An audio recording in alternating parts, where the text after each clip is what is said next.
Hey, um, I had a dream last night. I think I had like several dreams, but I only remember one of them. Um, I think I want to make it into a song eventually, but I was home. It was kind of near the kitchen where our countertop is, and it's the island and the trash can, and there was a bug. It was kind of pretty big, like maybe um like 5 inches long and 1 inch height. Kind of looked like a cicada, but in my head, I thought of it as a diamond bug because it had like a diamond back. And in this dream, as I'm looking at this bug, I'm feeling a little drowsy. Like I feel like really tired and out of it. Um, and I'm looking at the floor now, and I see centipedes on the floor, just scurrying about with no care in the world.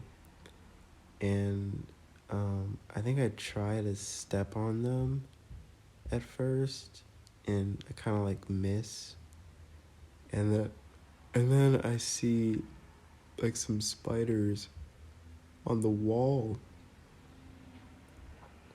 um, kind of in front of me, two spiders, and I try to stomp on them too, but I miss. So I go back to stomping on the centipedes. And all while I'm doing this, imagine like you just took anesthesia or whatever you call that. Anesthetic. Is it anesthetics? I think it's anesthesia or whatever. You just took anesthesia and your whole body is shutting down.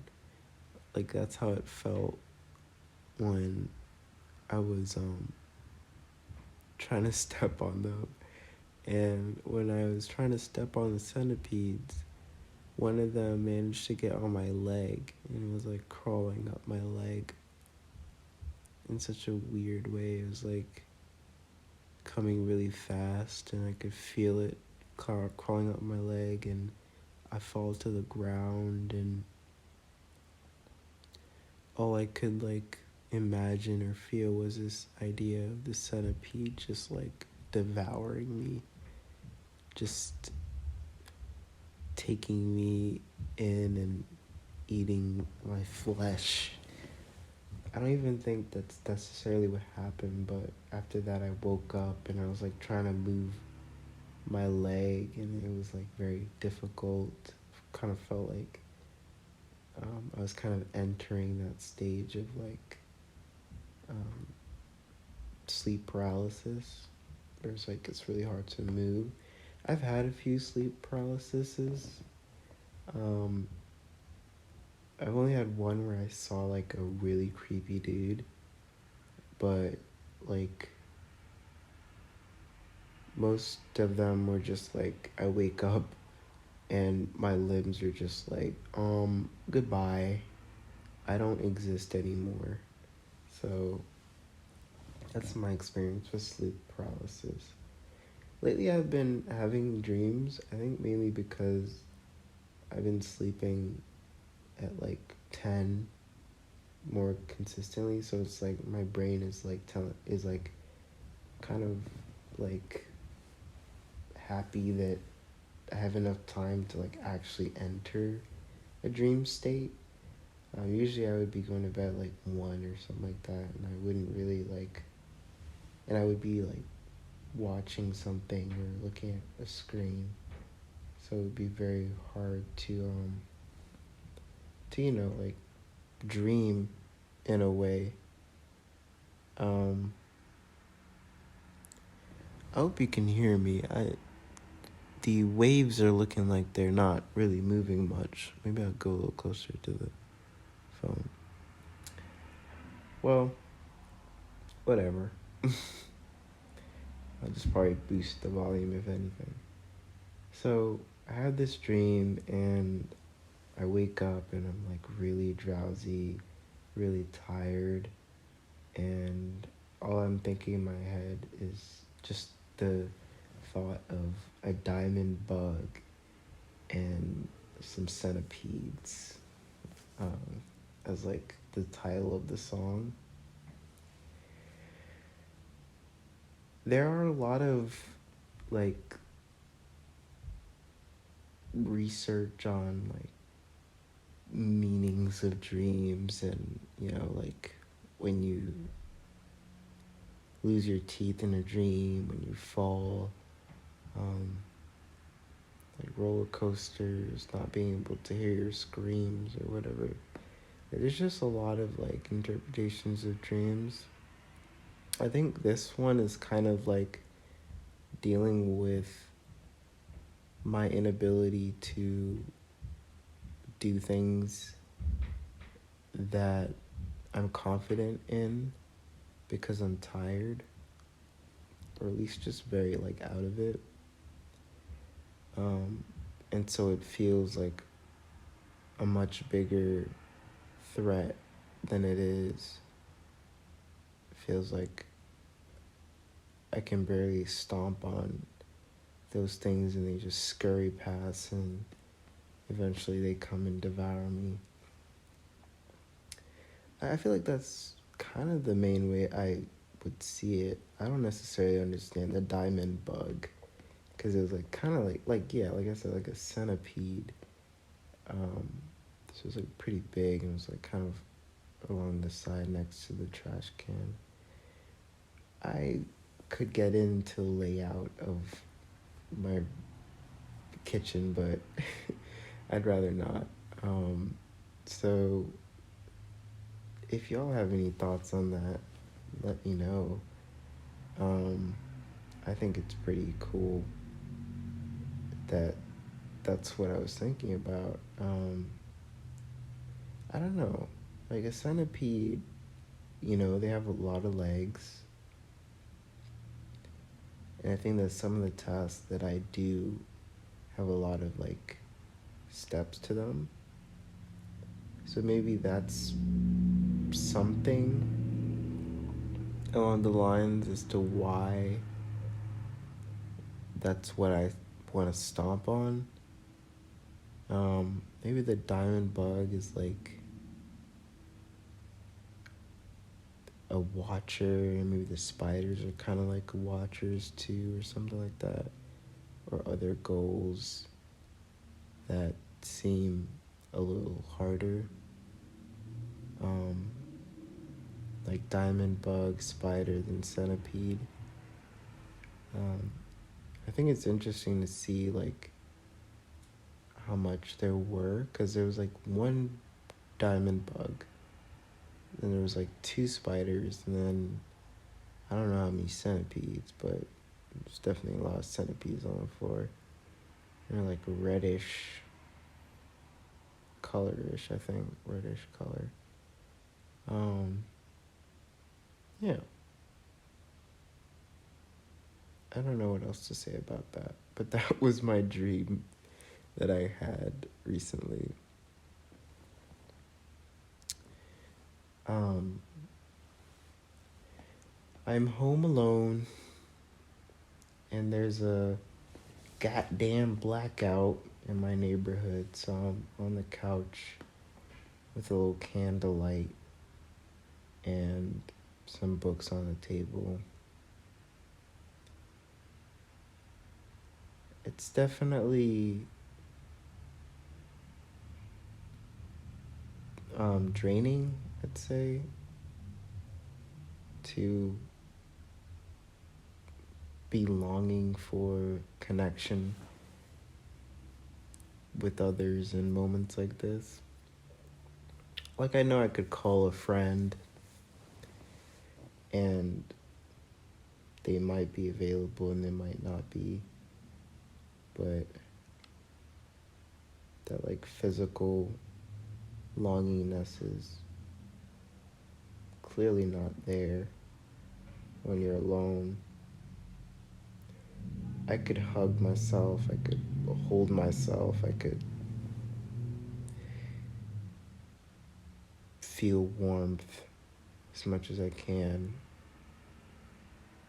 but it's still not there, still not tangible. I've experienced that before where you get to enjoy the warmth of someone else's body, and it just makes you at rest.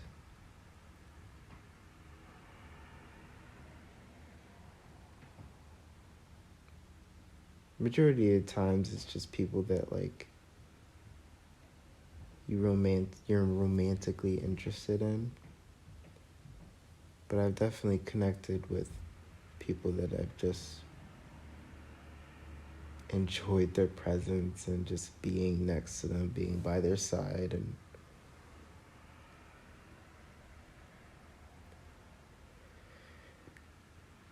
that sort of thing. It's a great feeling.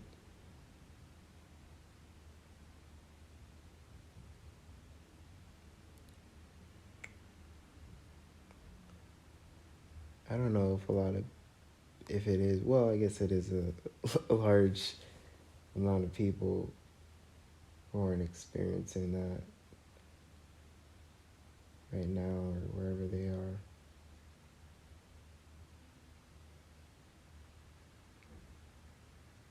It sucks. Because I think at one point in my life, I would have said that physical touch, like hugs and cuddles and just fidgeting with someone else's hand, is all romantic. It's all like this category of love that cannot be platonic. But now that I've kind of experienced friendships that felt deeper than, the usual howdy do or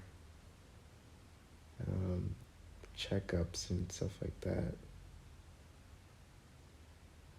Or just like very masculine-esque relationships. Now that I've experienced those,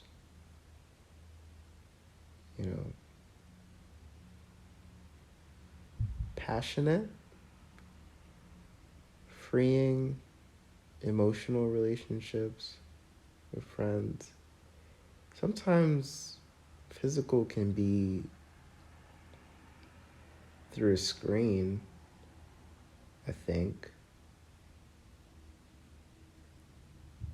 I think I've experienced that where you look into someone's eyes and you feel warmth. I think there's still longing in that, but at least you do feel warmth. But yeah, I've definitely experienced platonic touch and cuddles and just being close to someone in that way. I want more. That's what I'm saying. I want like so much more of that.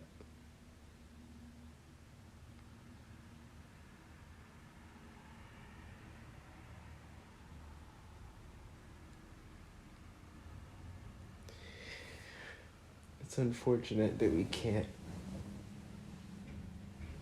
always get that, you know? Can't just go up to a stranger and just be like, hold me,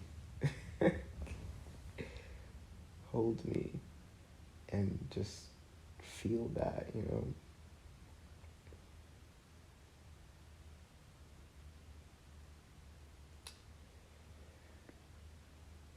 And of course, there is like a attraction thing with it too.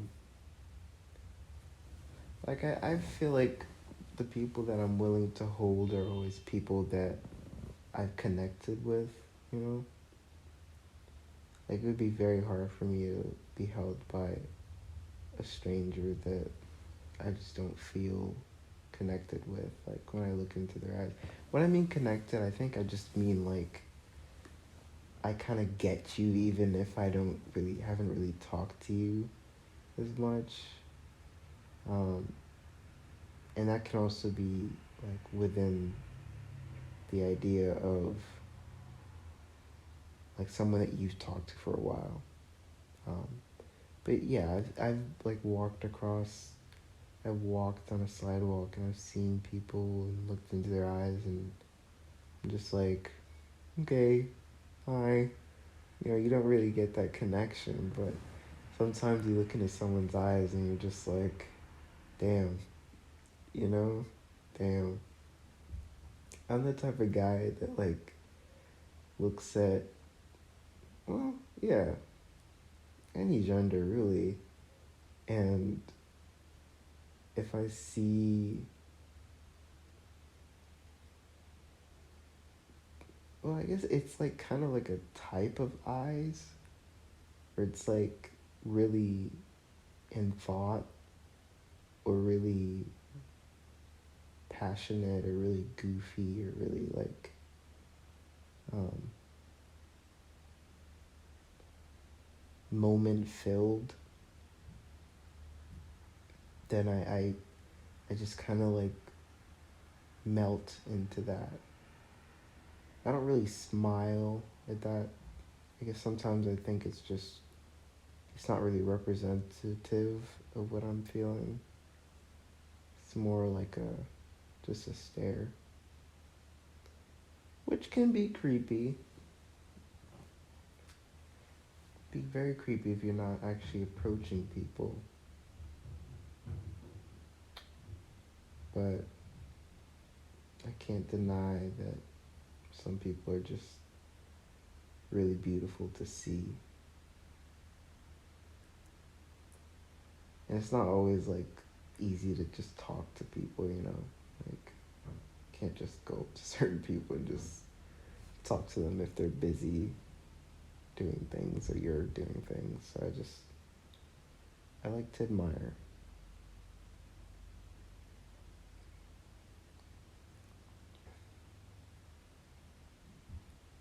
That's a little bit of a warmth for me. It's very rare to like come across a kind of like reflection of that, you know? Where you look at someone and they look back at you with that same feeling. I think I've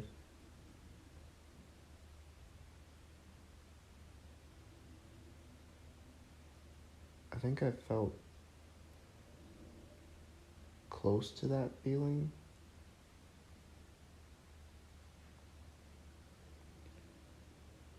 but it's always like rejected because it's like kind of a lot to just come across that, I guess.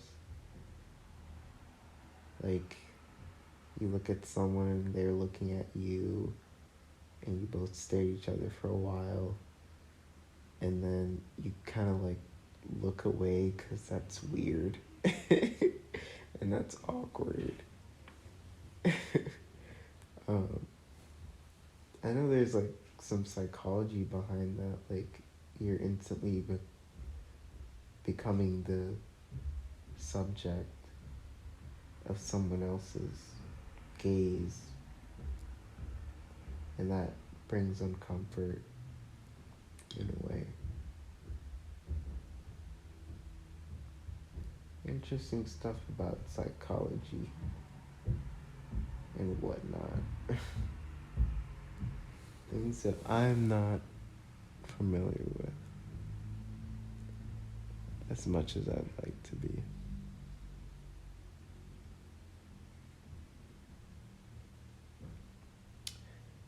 So, whether you're alone or with others,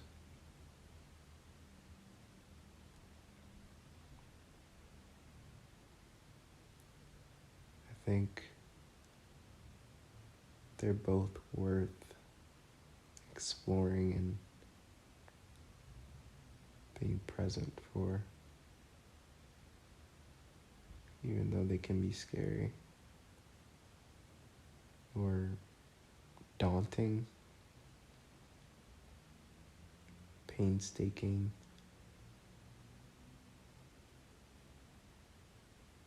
dreadful.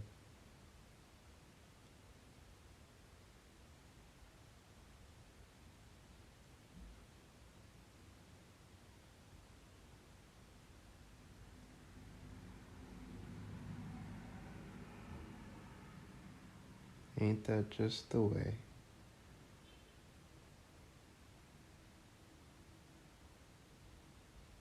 Yeah.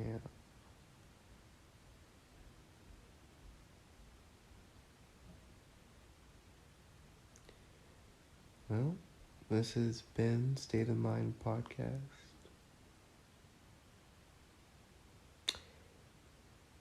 And I hope you found it interesting.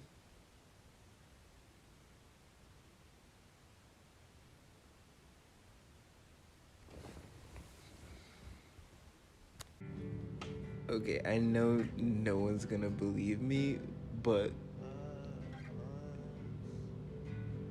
the lights or like the electricity just came back on as soon as I stopped the recording. I just like literally I stopped it and they came on. I can't even. That is some witchcraft. Anyways. It's kind of like a force of nature in its own